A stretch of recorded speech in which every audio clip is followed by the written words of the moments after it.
Last year at ITHY and last year here at ISRC, we talked about the positive behavior chains, and we all took them home and thought they were really cool.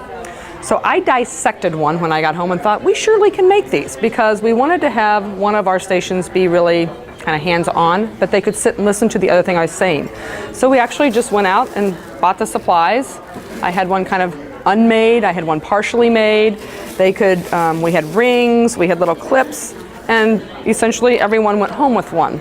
The nice thing about it was, while we were sitting at the table, we had interpreters, aides, and classroom teachers. We talked first about that we wanted it to be to count positive behavior. But then we also started saying, you know, what else could we use it for? And I said, you know that I don't always do, like, I'm at high school level. I'm not always doing that. Good job. I really like that answer. So I said, I'm using this for me. This is my positive behavior. You know, you put it on your belt loop one day, you're counting one kid. Put it on my belt loop the next day, I'm counting me. How many times did I give a congratulatory praise remark? Another thing we talked about was, if you make it the way these are with 5 and 5, how many times do you call on boys? How many times do you call on girls? Some of the, we talked about that. I know sometimes people tend to call on the troublemakers the most to keep them focused, and we've got these, lovely little girls sitting over here quiet doing nothing. So that was one of the things our group did at that time. While they got started on this, making this, then we had really talked about in our group that we wanted to get our staff more involved in other kinds of groupings and pairings, and so I made multiple shaped boards, and they looked like this. And they had my initial brainstorms on them, these things in the middle, but I left some blank. And we talked about how we really wanted to get our elementary, middle school, and high school, because we're in 3 buildings across our district, together on some things. And so we put these up. I actually filled in some fake names on some of them, but then I also had someone said, can we think of any other things you'd like to do? Do we want a social committee? Do we want a whatever? And, this was just an open way rather than like signing up on a list. It was like, well, I'll take this corner, and certainly we talked about, we can add more lines, but it would be nice if this group had 4. Maybe we would have a math person, a language person, a science, that kind of thing. Our biggest one, though, that initially started was we really wanted to focus on this one, because we had talked about from here the new evaluation tools that were coming out and how the teachers were feeling really kind of unsure about how the different domains would be. And so we wanted to set up triads within our program where if I'm with Shannon and Damien, then Damien and Shannon come see me once and they do an informal evaluation. And I go see them once and they go see each other once. And we might use the domain form, we might use the pre-observation form just like you would in a real evaluation, but it was just to give each other, it never went to our supervisor. You hand it to the person when you're done. You walk out with nothing. And this was our real push of this whole thing, but we thought just bringing this up again for the people who already were hesitant to join these peer triads, maybe they would be willing to put their name on another one of them. And as this got going, we were hoping that it would filter down, that'd be like, oh, I hear the high school's doing that, maybe I'd like to try it. So this was kind of our initial goal, but then we came up with some really good other ones. This is actually the one that for this year I'm going to talk about. It's actually going. I have set up an EIPA practice group. We've met 3 times now. We meet every other week, and we ended up with 8 people, I think, on our email list. Most weeks we have between 3 and 4, and we've had as many as 6. And I set an agenda each week, and we go from there. So this is a true example of what's happened. We did get some peer triads last year going at 2 levels. They were building these at the same time. And then this year, I'm talking about a positive. We do not have a PBI school. We don't have a PBIS district. And I'm at the high school where I have those 87-minute classes that Raven was talking about. We're in a block schedule. So in that 87 minutes, I have some real interesting special ed scheduling that I'm sure you all are, knowledgeable about. I have an algebra geometry class together every day, and I have a reading class where I have students that read everywhere from 2nd grade to like 9th grade. So I felt like those 2 classes specifically, I wanted to target them because I was doing a lot of, I'm with the algebra kids, I'm expecting the geometry kids to be following my 4 Ps. I'm with the geometry kids, I'm expecting the algebra kids to be in the back doing what they're supposed to be doing. And I just feel like at the high school level, especially me, I wasn't giving out the kinds of congratulations I should when they were doing what they're supposed to be doing, because I expected them to be doing what they were supposed to be doing, and they were doing a really good job of it. But it was I think it's a really difficult situation when you're doing brand new mainstream algebra and geometry concepts, and you've got to wait for your teacher because she's teaching the other class. I'm in the same room, but like, one group's here and one group's here. I have a board here, I have a board there. It's separate. So I came up with this thanks a bunch list, and it's very PBIS-y, but I wanted them to be the input on what the list of the rewards were. So I have two components to it. The blue tickets come from me to them, and I just walk around and hand them out. And I gave them little baseball card holders, and they just slip them in their notebook so they can just keep them, because I knew these were going to get lost in the boys' pockets or whatever. The white ones, because I do expect them to ask each other first when they're having questions, are given from student to student. And they just sign the back of it when they give it to someone. That way I know they aren't keeping, they're not supposed to keep their own. So, when I get ready to turn something in, if they give me 10 of these and it's not signed by anyone, they can't use their own. I thought that was really important in these upper level math classes especially, because they are working on the same, the algebra kids are doing the same material, the geometry kids are doing the same material, and I almost have to have one of those stop, ask two other people first with 3 kids in each class because I'm in the middle of a lesson. But I think the way they came up with the rewards was really interesting, and I wanted to show that. We had group rewards and we have individual rewards. I kind of came up with some things first that I thought they might like, and then they really kind of went with it, and they really liked I've only had one student turn in any individual rewards yet, and it was because she forgot homework one day, and she gave me 10 tickets so that she wouldn't have a lunch study date, we call it. They're all saving them. I think they're saving them for something like the teacher to get her hair painted or one of those fun things, because that was a big deal. But 100 tickets, I don't know if they probably have 100 tickets. They haven't put it together yet. They haven't asked for anything. I would guess they each have 15 or 20. But I thought this was funny. They were so into, we talked about sour candy one day, and they said, would you eat a warhead? And I said, I'll do whatever you want me to do that's not, it's not dangerous, it's not against the law, and it doesn't cost a lot of money. I'm like, yeah, I'll eat a warhead. So that was one of theirs. Some of them were just, they wanted to do something for the, like she was saying earlier, they just said, can we have our own Crazy Hat Day instead of it being like a Spirit Week thing, or, when we judge it and there might be a prize for the winner. So this was kind of fun. They came up with them. And like I said, the blues from me to them, and the whites from them to them. They wanted to paint my face. I asked them if did I have to just keep it for that period or the whole day? So, we've got some things like that to work out. So that's what's going on this year.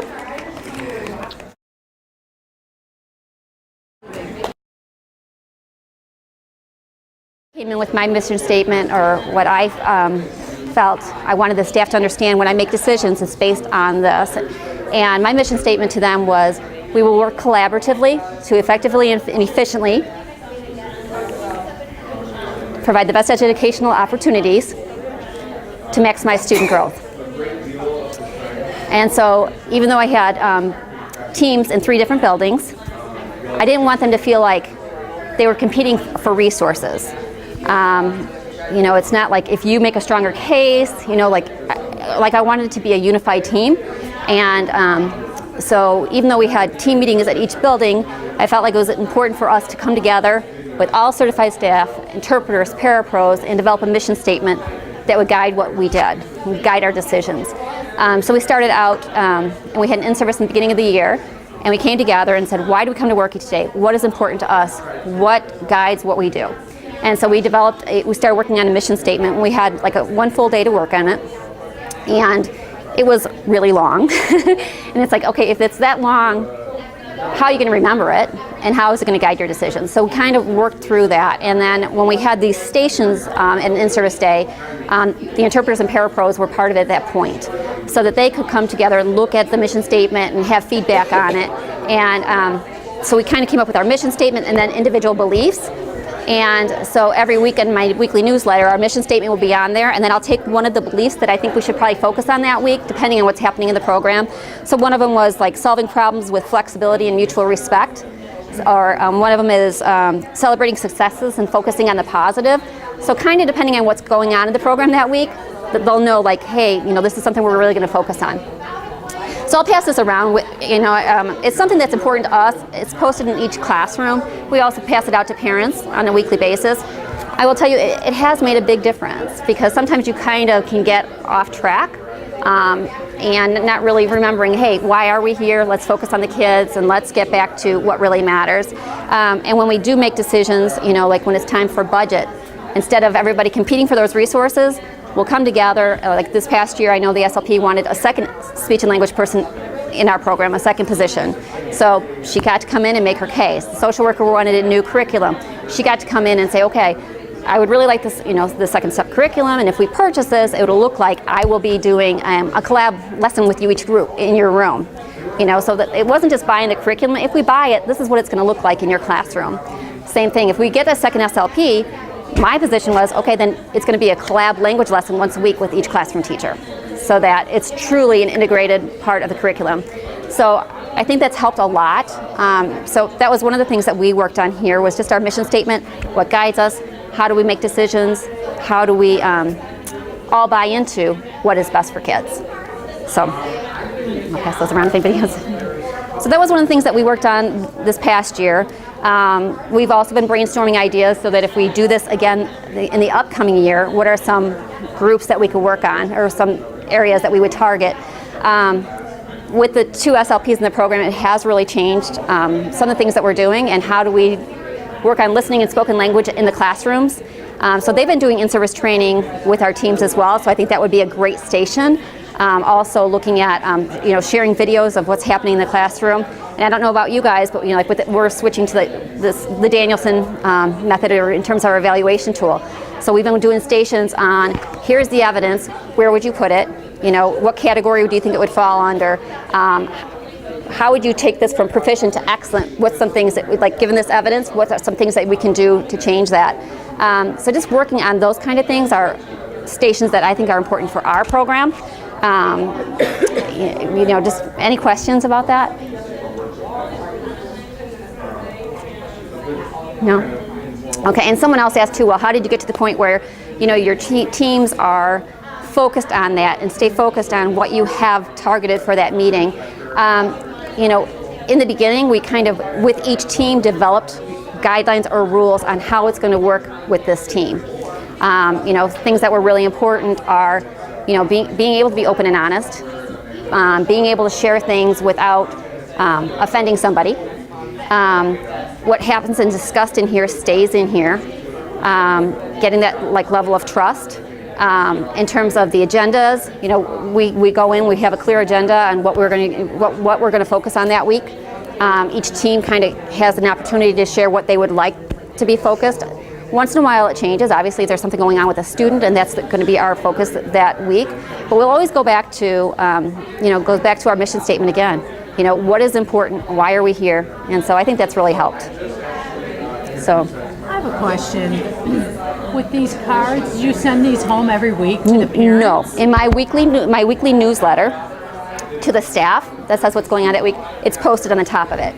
If we have a new parent that starts in our program, we'll give them that so that they kind of know what guides us. Okay. So.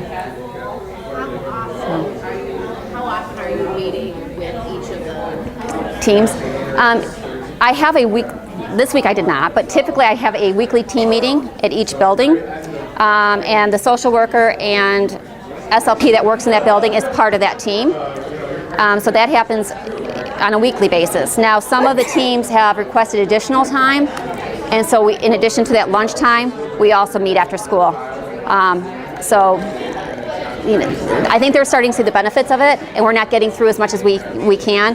Our high school has late starts sometimes, and so they're like, we have that time, and that way we can include the interpreters in parapros. We cannot include the interpreters on those team meetings, because they're interpreting and things like that. So we're at least getting the core group of our teachers, SLPs,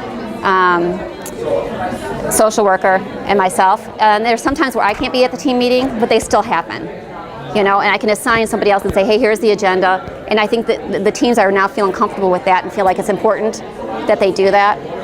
And then they'll send me back feedback from what they discussed at that meeting. So, Was it hard to get teacher buy-in? you know, thinking back, it probably was. Now I feel like, now I feel like it's such a strong team, and I feel like they value that time so much that I don't think so. Like, in the beginning, like now I think back, like, oh, I go home like, oh, how do I get this level of trust? So I guess now that I have it, I think no. But at the time, I probably did. So I'm the 4th and 5th grade teacher in our program at the elementary school. And last year when we had this station style in service, I chose to present the whole brain teaching that was presented here a couple years back. I really thought it was an interesting concept, and I thought it seemed like something that I might like to do in the room. So I started to implement it for a few weeks, and I was having a lot of good results from it. And so yeah, I decided I wanted to share that with the rest of the staff. So basically the way that I set that up, all of the stations were in the library, and our computer lab is connected to the library, so I did my presentation there in the lab. Because I had a few videos that I wanted to show just to kind of demonstrate this concept and the principles being used within the classroom. And I thought it was important too because we had people coming from the elementary, middle school, and the high school to kind of give them an idea of how it could be used at each of those levels. So I tried to make sure that in my videos that I had demonstrations of those principles being used at each of the grade levels. That way teachers were able to get an idea how they might be able to most effectively use some of those concepts in their room at their particular grade level. So after going through the videos, demonstrations, which took most of the time, we had probably 10-11 minutes to present our topic. I'd say about 8 minutes of that was video demonstration, and then I had a handout that just gave some resources that they could access if they had a desire or interest to learn more about the principles. So it was just pretty much a list of videos and a list of websites that they could go on to get more information, because my demonstrations were, like I said, pretty brief.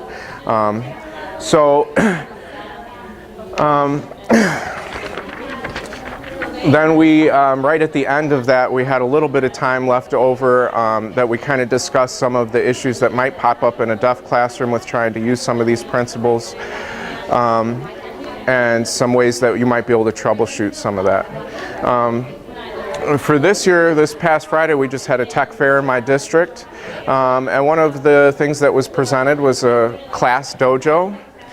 Which is an online program, as well as it is now an app that you can download. And it's really used as kind of a behavior system, a data collection system. So on that website or through that application, you can create avatars for each of the students, which they seem to really help them buy into it a little bit more. And then you can list, according to your room and the things that you feel need to be worked on or addressed, the different positive and negative behaviors that you want to have set up for points. So the students basically earn points for these positive or these negative behaviors. And then in addition to that, they have a way that they can access that at home. Obviously, if they have the internet, they can access that at home. And so that makes them a little more responsible and a little more involved in working on those behaviors and recognizing the things that they're already doing very well, and then also seeing some areas that they may need to improve upon. In addition to that, I explained to the students the other day when I introduced this that the parents also have access to that. So the parents are able to log in and get an idea of where their student is doing well, and again, where they may need some work. And then there's a way that they can see their child in comparison with the rest of the group, the average of the class. So they can see, is this something that across the board the students in that classroom are having difficulty with or doing great with? Or is this something that their child in particular is doing extra well, or needs some more work with? I think that when I introduced it the other day, the students seemed really interested and excited about using that. And we have usually at the end of the month kind of a what we call a green club party, which is kind of for having that green behavior, that good behavior throughout the month. And we've decided to kind of use this and connect this with that to have this be the way that we kind of keep track of those points and keep track of how everybody is doing. I did like too that when they are receiving those negative points for any, missed homework or anything like that, that they can kind of earn them back and bring themselves back up into that positive range.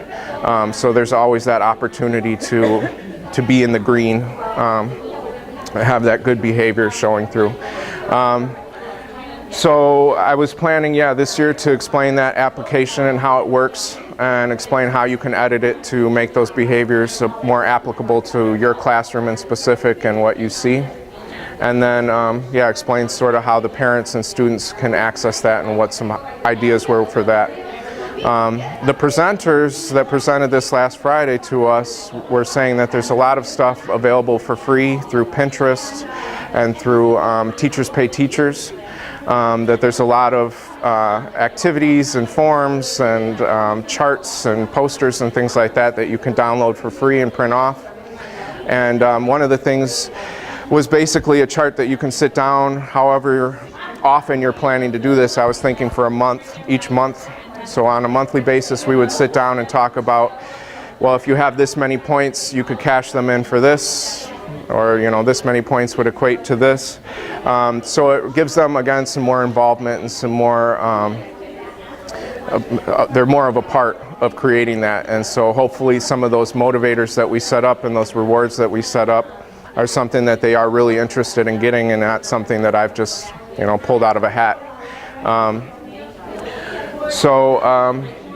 don't know if anybody had any questions, or if we've only got about 20 seconds left, but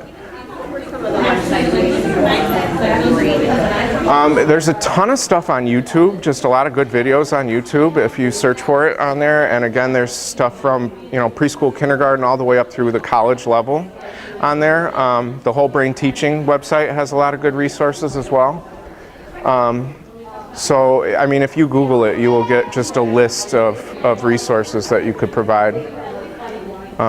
And I really have found it to be helpful in the classroom. The kids are doing great with it, and I've seen a lot of improvement in behavior and attention and on-task behavior. So, thank you. I'm going to start by saying that I am the school social worker that works with NIA, and so my topic's related to school social work, both in our last presentation and this current presentation that we're going to do. ISRC allowed all of us last year to be trained, or 2 years ago, to be trained in CPI because we had a student with a strong need and we had no staff who had CPI training. So my presentation last year was related to CPI, a review of CPI, and it was quite eye-opening. Oh, okay. People don't know what that acronym means. CPI is Nonviolent Crisis Intervention. It is a program that the state of Illinois has adopted, as well as several districts. It is a research-based program as to how to respond to children in crisis, to make sure that your response matches the student behavior to avoid the situation from escalating any further than it needs to. So I don't even remember where I was. I had been sending out emails every 2 weeks with a reminder topic as to something related to CPI, and hoping that my staff was reading it and reviewing it and knew what CPI all was.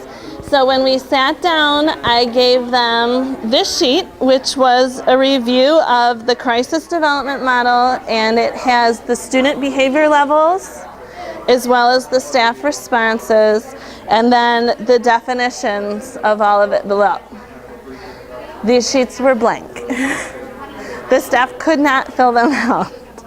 So it was a huge eye-opener to us, saying, like, you were all trained, you have the little blue cards that say you know how to respond in a crisis, you are certified to do this. I was your trainer. I was there. I know you sat through the whole like 15-hour training or whatever, and you don't know what this is. So it was a good discussion point for us to say, like, if you're in the hallway and even if it's not your kid and they're escalating, you need to respond to that. And when you're done responding, we're going to sit and have a postvention. And I'm going to talk with you about what level that child was at, what your response was, and if it matched. And if we don't have the vocabulary to do this, it's going to be very difficult for us to get through this. So it was kind of eye-opening for our staff. It was eye-opening for me.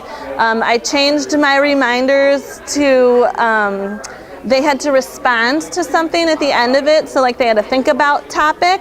So then I was able to say, like, I only had 4 staff out of 26 respond when I sent out this last email. So then I can say, like, yikes. And then our supervisor can say, like, hey, only 4 of you responded. Where are the other 22 responses, to kind of keep them up with CPI. We also had little scenarios that were all handed out. They had to read the scenario and then see if it was a student behavior or if it was a staff response, and then they had to put it in the correct area. So this one is student goes from very quiet to overly excited quickly. So then they had to look at their sheet that we just all filled out together and decide where that goes. And we had discussion as to why it goes there, and then what the appropriate response would be if this was the student in your class and this is the behavior they had. So it was nice. It was good discussion. This year, my topic to present on is going to be second step. We just purchased the second step curriculum from early childhood all the way up through 8th grade. Our supervisor has been really supportive in having the teachers in the classroom with me during group, so that they are co-teaching with me. They are learning the vocabulary of second step. They are learning the listening rules. They are learning the classroom expectations, so that as our kids go through the program, we have common expectations all the way through. As our kids go through the program, they know the language of second step. They know what to expect from their teachers. My goal is to encourage the teachers and provide them the resources that they need to continue the program when I'm not there. I am part-time. I see kids in group 30 minutes, 1 time a week. I cannot by myself teach a social emotional curriculum in 30 minutes, 1 time a week. I would love to be able to do that. I can't. So I have had binders prepared so that the teachers all have the follow-through sheets that go with every lesson. They have the home links that are sent home to parents in English and Spanish for every lesson in their binder in their classroom. I love my staff. They're great. They're super supportive. I bet they haven't opened their binders. So when I get called into a classroom saying this kid is doing this and this and this and you need to fix it and blah, blah, blah, I can say, like, you know, how are you implementing second step when I'm not there? Like, have you reviewed the listening rules with them? Have you, you know, done all of these things, and talk about that this is a program that is pretty comprehensive and it needs to be more than me 1 time a week for 30 minutes.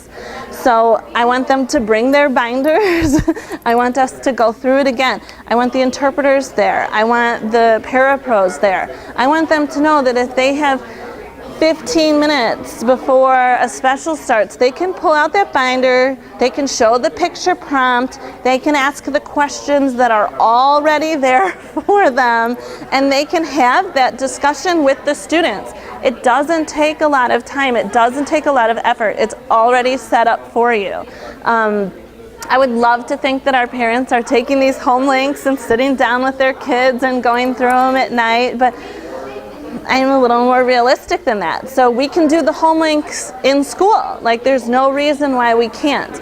There's a list of children's books by grade level, by topic. So if, you know, we're talking about bullying this week, what books can you have in your classroom that relate to that topic, that are on grade level for your kids, so that you can be reading about the topic that we're discussing in second step. This is our first year for the program, so like I have these grand creations of what I would like to do with it, but I think, you know, Having our teachers involved in every lesson has been awesome. We had a ton of discussion at the beginning of the year as to why that was necessary and how they can help support, and you know, that they're not stepping on my toes if they offer a suggestion. Like, we're team members, this is not my thing, this is not your thing, like this is our thing, the whole class. So it's been good, but we need a little bit more carryover during the week. So that's going to be my focus in this session, just trying to encourage them to find time for the carryover, trying to encourage them to have their resources available at all times for that carryover if they have those extra minutes, instead of just allowing like time for kids to talk or have them free read, which is important, but we also need some continued support of the program too for it to be successful. Questions? Do you teach right off the second step card, or do you make lessons for every card?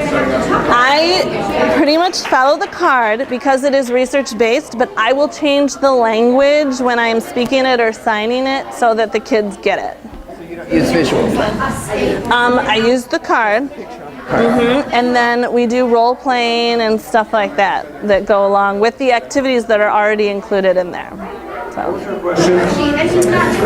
Do I teach right off the card, or I do my own lesson with every lesson? Other questions?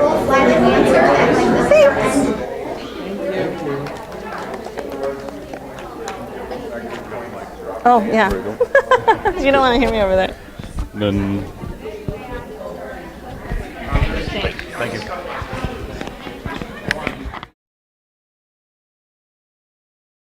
All right, you guys, I'm not sure how much of the whole spiel everybody has given you so far. I'm going to try not to talk as fast as I have for all the other groups, but that's really hard for me, as you saw this morning. So we're here to talk about the different station style in-service. We actually did do this in-service last year. We did the activities, where today we're just sort of demonstrating or explaining what we did instead of doing the activities, just for the sake of time and more information for you guys to have. But we did this presentation. It went over so well. The staff said at the end that it was the best in-service they had ever had, and therefore we're planning to repeat it again this year, just with different topics. It was really nice because with these small groups, we were able to sort of individualize. As an interpreter, this would be good for you because, as a classroom assistant, this would be good for you because, as a classroom teacher, remember when you're giving directions, X, Y, and Z. So we were really able to kind of point out why the information we were sharing was pertinent to each select group of staff who were coming to the in-services, which is important because, as any of you know who have been or given an in-service, somebody in the audience is sitting there saying, this doesn't apply to me. Why am I here? What a waste of my time, right? So we were able to be like, this is why it's not a waste of your time. And so it was really helpful to be able to kind of bring everybody to the table and help them understand why they should be invested in this training. So my section that I did last year was on task analysis. I had the materials that you needed to make a cheese and cracker snack on the table. So like a plate, a knife, some spready cheese, a sleeve of crackers, and I had paper and pencils. And as everybody came into my station, I said, take a piece of paper and take a writing utensil and write down for me the directions to make a cheese and cracker snack. And I kid you not, all 8 people sitting at my table gave me a big old eye roll like, please, you're totally wasting my time. And I said, bear with me. I promise it's going to be worth your while. So they wrote down their directions, huffing and puffing the whole way through. And then at the end, I collected their papers and I said, okay, let's look at the, oh, look, I didn't really say like you did it, but you know, somebody put theirs in numerical order. Oh, look, this person used bullet points. Oh, look, this person erased a whole bunch.